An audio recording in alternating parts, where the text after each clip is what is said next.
Blah, blah, blah, blah, blah, blah, blah, blah, blah, blah, blah.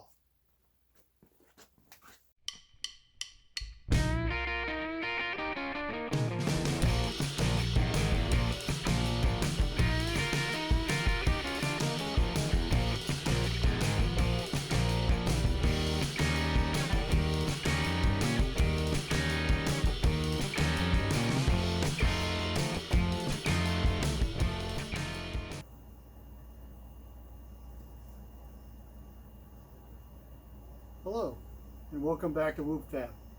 It's been a while, guys. Looked at my page the other day, and it's been a year since I posted something. And it has been a year.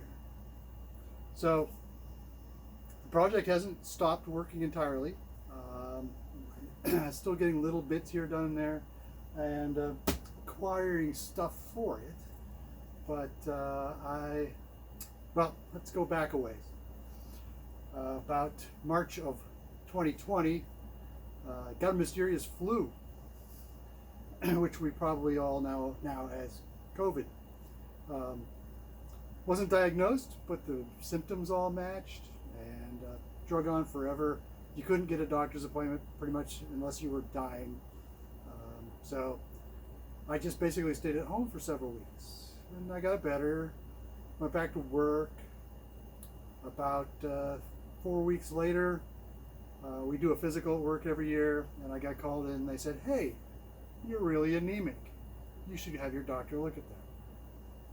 So I did, and they did. And it turned out that I had colon cancer. Actually, I have colon cancer that had spread to my liver, one spot. As I've said multiple times during this whole last year, I keep getting the best bad news I could get. They did surgery, took out the tumor that was in my colon. Just here fairly recently, they did surgery to take off the little thing on my liver. I did chemo in between, so what had been a 2.6 centimeter by 2.6 centimeter by 2.3 centimeter lesion on outside of my liver. When they actually went in and did the surgery, it was 3.5 millimeters. So all that was left was scar tissue, basically. So they took all that off, cleaned everything out. I get to start chemo again Monday, so I will probably be back to not doing much. If you've ever done it, it's pretty devastating. A lot of side effects. They're doing it somewhat differently this time because I had a lot of really bad side effects. Ended up basically missing 4 months of work this year. So anyway, prognosis is good. They believe that they have taken everything out that was cancerous. I've had more CAT scans this year than you can possibly imagine, and they're pretty happy with the results. What we're doing here with this chemo now is basically just cleanup, just in case they missed anything. And given the way the tumor that was on my liver reacted, I expect that given they're going to do this chemo for 6 months instead of 3 months, it should take care of anything that was left. So where does that leave us? Well, there have been about 2 times when I felt good enough to really come down here and do anything, which and I just thrashed. The entire place is a wreck.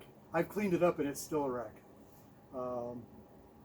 And like I said, ordered some parts. As you can see, we have a turbo. It's a China turbo, but it's sort of a China turbo. This is a CX Racing X Series. It's Chinese parts, but they are assembled and balanced in the US. They have a pretty good rep, so we'll see what they're doing. For less than a quarter of the cost of a Garrett 3076R, I'll take a chance. We just picked up a shift mechanism out of this is actually out of a Mark 6 Golf. Since I own a Mark 6 GTI, I decided to try this one. I'm going to have to figure out a way to make the cables come out the other end because they're going the wrong direction, and just given the way the monkey motion inside of this works, the cables have to go this direction, or they have to take a long route around, and push-pull cables aren't cheap, so we're going to try and make it work the other way. It wasn't very expensive, so we have a pretty flywheel from our friends at 034 Motorsport. None of this is sponsored by them. I pay money for all this. And this is actually for a 1.8T. They bolt directly onto a 2.5, the 5-cylinder versus the 4-cylinder. And this one is specifically made to take a stock RS4, a B7 RS4 clutch, which, as it turns out, the stock B4 or B7 RS4 has about the same amount of horsepower and torque as I plan to make with this car. Probably just a slightly less, and it'll be an 1,800 pound car versus a 3,700 pound car, so it won't be working as hard. So because I really had wanted to go with a dual disc clutch, but they're just out of my price range at the moment, really, mostly.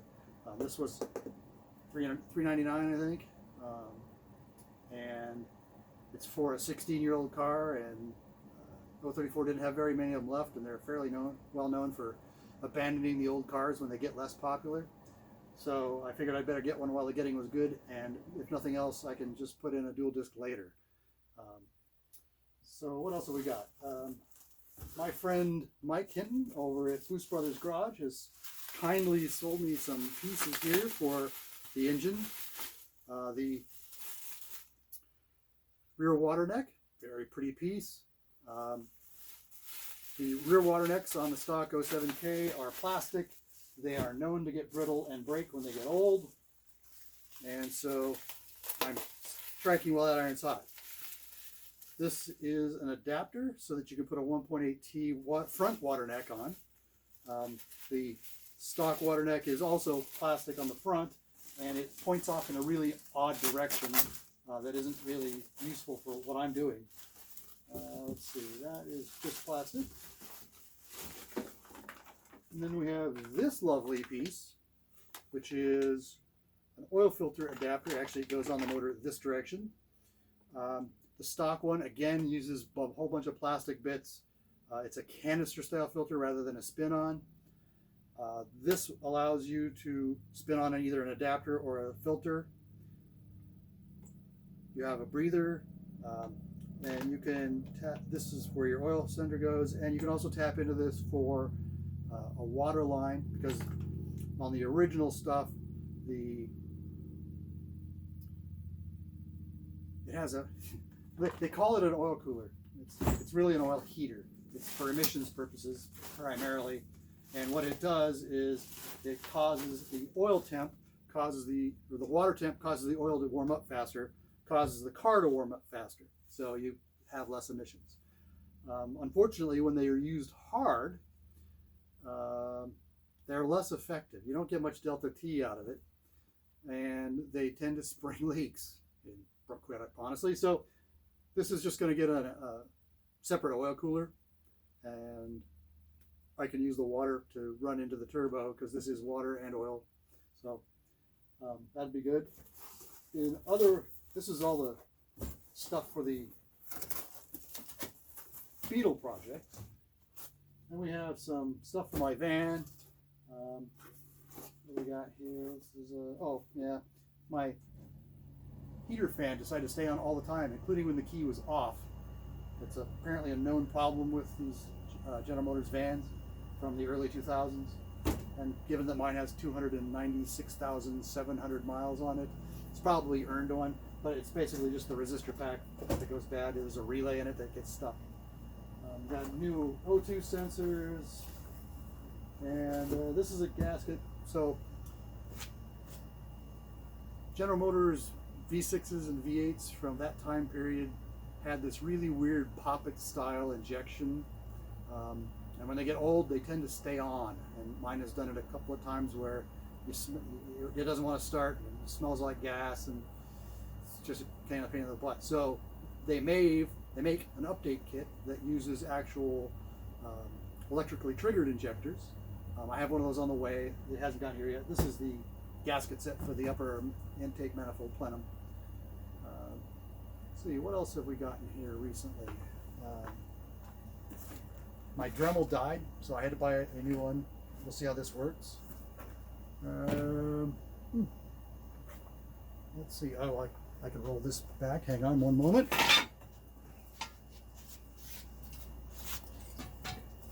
I picked up, since I'm going to have to do some sandblasting on this, I picked up, let's see if I get far enough back, make sure you guys can see this. It's an Eastwood pressure-fed sandblaster. These pressure-fed sandblasters work way better than the little gun type with a hopper, especially when you're working outside where the air is moist, because the sandblast grit tends to stick together. This is why you want to have really dry air if you have a sandblast cabinet. So this works same basic deal, but it's pressurized, so it pushes the sand out rather than trying to siphon it up like a sandblast cabinet does. Anyway, picked this up cheap at auction. I think $35. So, and they're $140 if you buy one from Eastwood. So, hang on one second. Let me take you off the tripod, and we'll have a look at the Beetle. I did get some accomplished.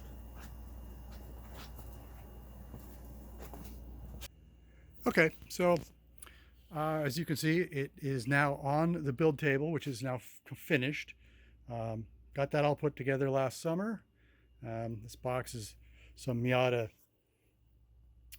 front ball joints, lower ball joints for mock-up purposes. I bought the cheapest ones that Rock Auto had, which were something like $8 a piece. I'm scared to use them in practice, but they'll be great for setting things up. And I can weld around them and not care.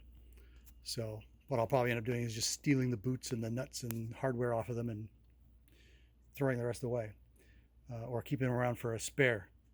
Anyway, so what we've got here is you can see that there's a line marked on the top and a line on the table. We have a line on the table.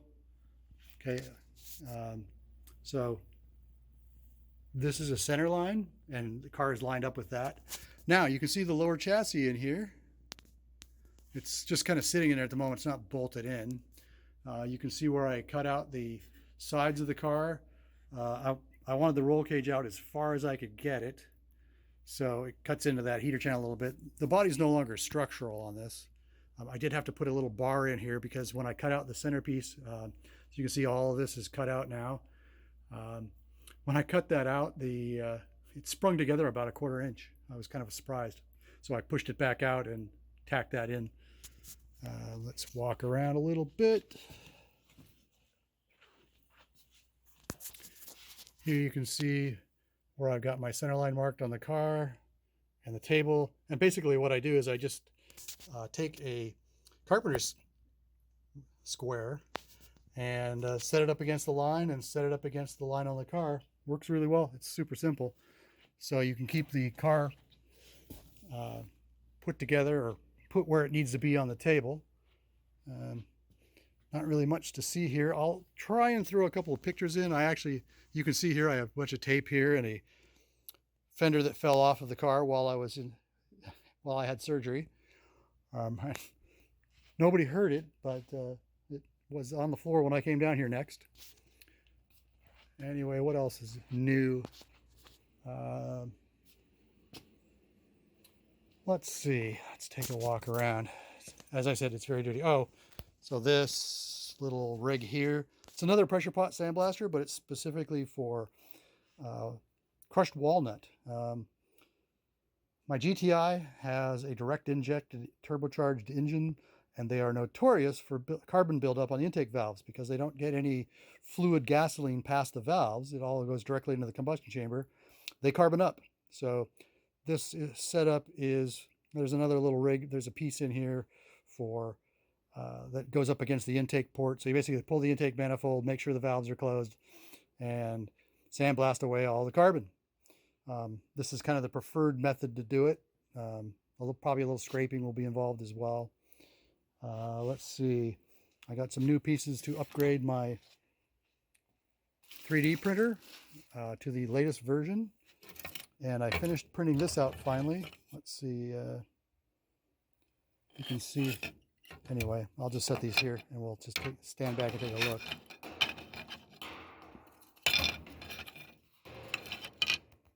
So Tilton is nice enough to put engineering drawings in usable 3D formats on their website. So I downloaded them and I printed. I actually had to break it apart and then print it because I don't have enough volume on my printer to print these in one piece.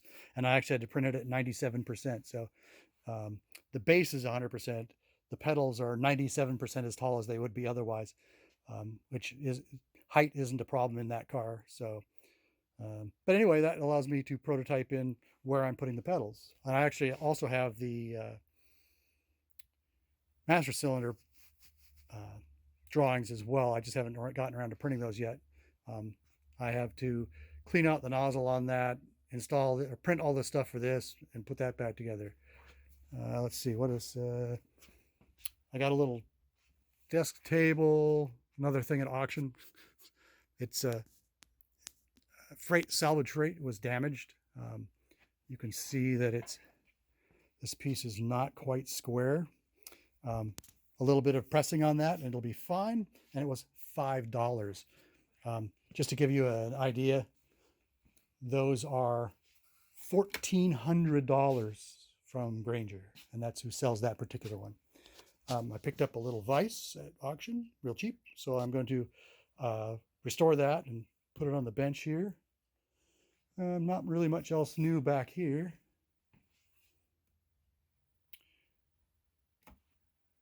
And we'll walk back out front. Oh, let's go outside for just one moment.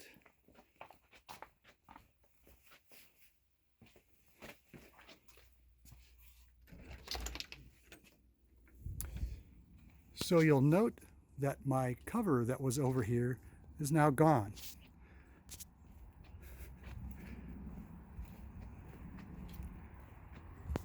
This is what's left of it. As you can see, there's a lot of bent pieces in here. About 3 weeks ago, we got a bunch of snow and about a foot, and we had about 8 inches overnight, and it collapsed during the night. This is what's left of the cover for it. So, yeah, it's been an interesting year. So, as I said, it's been an interesting year. We've gotten a little bit done. Ordered some things, found a few things at auction, but it's been interesting. So, looking forward to getting done with this chemo and getting better and getting back on that project full time. We have another possible project coming up. I decided I wanted something to drive around on the street that was amusing but not highly powered. I'm a member of a couple of car clubs, one of which is a British car club. They're mostly minis, and they're not very fast. When I take the GTI out on runs with them, I run them over all the, it's just like I come out of a corner and I roll into the throttle and I'm running them over instantly because, well, I have triple their horsepower and only double their weight. So I decided I wanted something smaller and more British-ish and less horsepower. So about the early 2000s, about 2003, 2002, I started on a project to build a Lotus Super 7 replica called a low cost. I bought a chassis and had the car about 75% of the way built when I started working at the race shop I used to work at. The 2 shops I'd worked at previous to that, the owners were more than happy to have me just sit it over in a corner and work on it after work and stuff. And it kind of showed off the skill set of the people that worked there, rather than just changing out parts on their TR3 or whatever. And unfortunately, the guy that owned the race shop did not feel the same way. So I got stuck in a storage locker for about 4 years. And I finally said, look, I'm paying to store this thing. It's not going anywhere. I'm never going to be able to finish it. So I sold it. And 6 months later, we moved into a house that had a big garage, which is how these things always work out.